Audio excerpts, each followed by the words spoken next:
À 25 ans, Ismaël Farid est atteint d'un diabète de type 1 détecté à l'âge de 3 ans. Tous les week-ends, il se met au sport avec sa famille et son coach. Objectif, équilibrer le taux d'insuline dans son corps. Autour de 10 ans, j'ai commencé moi-même à m'injecter. J'ai commencé à prendre conscience de tout ce que la chose était. Et après, j'ai pris tout sous la main. Le sport pour accompagner l'insuline et puis l'alimentation. Personnellement, il m'arrive de sauter les insulines parce que je risque après le sport avec l'insuline de faire une hypoglycémie. Donc Mes derniers bilans sur les 2 dernières années, les résultats sont très bons. Super. Aujourd'hui, Ismaël Farid est athlète pratiquant des arts martiaux et de la boxe. Pour lui, le diabète est plutôt une expérience positive. Son coach, quant à lui, se réjouit des performances de son athlète. Partout où je vais, je n'ai pas besoin de dire que je suis diabétique. Je suis bien, voilà.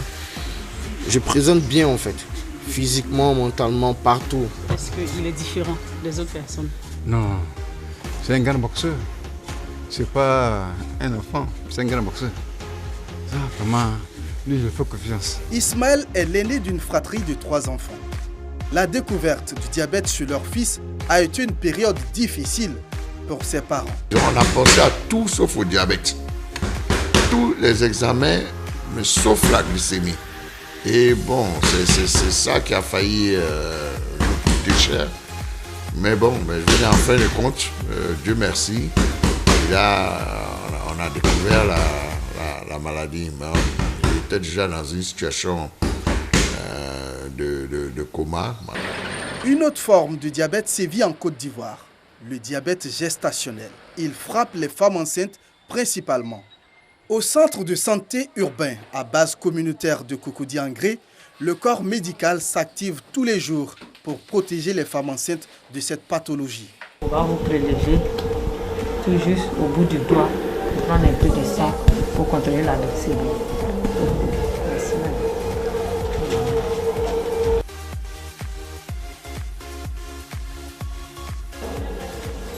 Aujourd'hui, votre résultat est bon. Je me sens bien, puis je me sens heureuse. Je savais d'abord que je suis en bonne santé.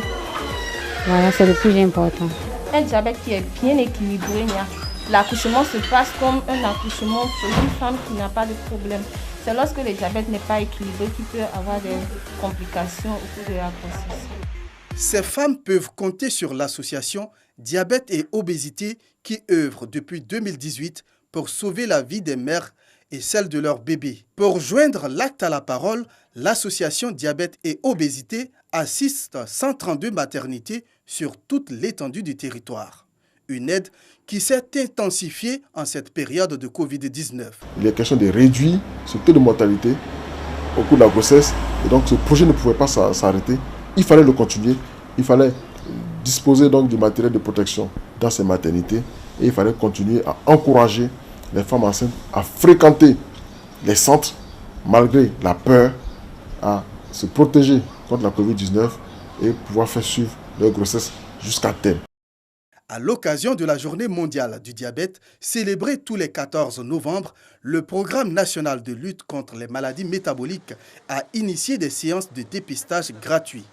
Occasion pour le coordonnateur du programme de faire le point de la maladie. Selon lui, le taux de prévalence du diabète est de 6,2%, un chiffre à la hausse. Si je nais d'une famille où mon père, ma mère, mon grand-père sont diabétiques, bien sûr, j'ai plus de risques de développer un diabète plus tard. Il y a la sédentarité, c'est pour cela que nous encourageons la population à faire de l'exercice physique. Il y a le surpoids et l'obésité, il faut vraiment contrôler son poids. En termes de facteurs, il y a les facteurs alimentaires. Il faut avoir une alimentation saine. Il y a tout ce qu'on appelle les stress. Malheureusement, on ne peut pas lutter contre ça. Si ces facteurs d'environnement-là sont bien pris en compte, on peut éviter ce type de diabète. Cette population de diabétiques est prise en charge dans toutes les régions du pays depuis 2012. Un progrès selon Dr Adweni Katié-Valéry. Aujourd'hui, nous avons 29 unités réparties sur l'ensemble du territoire national. dans les différentes régions. C'est réparti vraiment de façon harmonieuse. En termes de mortalité, je pourrais vous dire qu'on est autour de 1%. La mortalité est quand même faible parce qu'il y a eu des efforts qui ont été faits. Selon le programme national de lutte contre les maladies métaboliques et la prévention des maladies non transmissibles, le diabète le plus fréquent est le diabète de type 2, présent chez les adultes. Il représente 90% de la population diabétique. L'on note également le diabète spécifique ou secondaire, qui est le 4e type de diabète en Côte d'Ivoire. Avec l'apparition de la maladie à coronavirus, les diabétiques ont été les plus touchés, même si des précautions ont été prises. Selon Dr Adweni Katie-Valérie, le traitement du diabète est subventionné par l'État de Côte d'Ivoire à hauteur de 50% pour les comprimés et 70% pour l'insuline classique, moins chère au public. L'insuline coûte aujourd'hui 2 290 francs CFA contre 16 800 francs CFA avant 2012.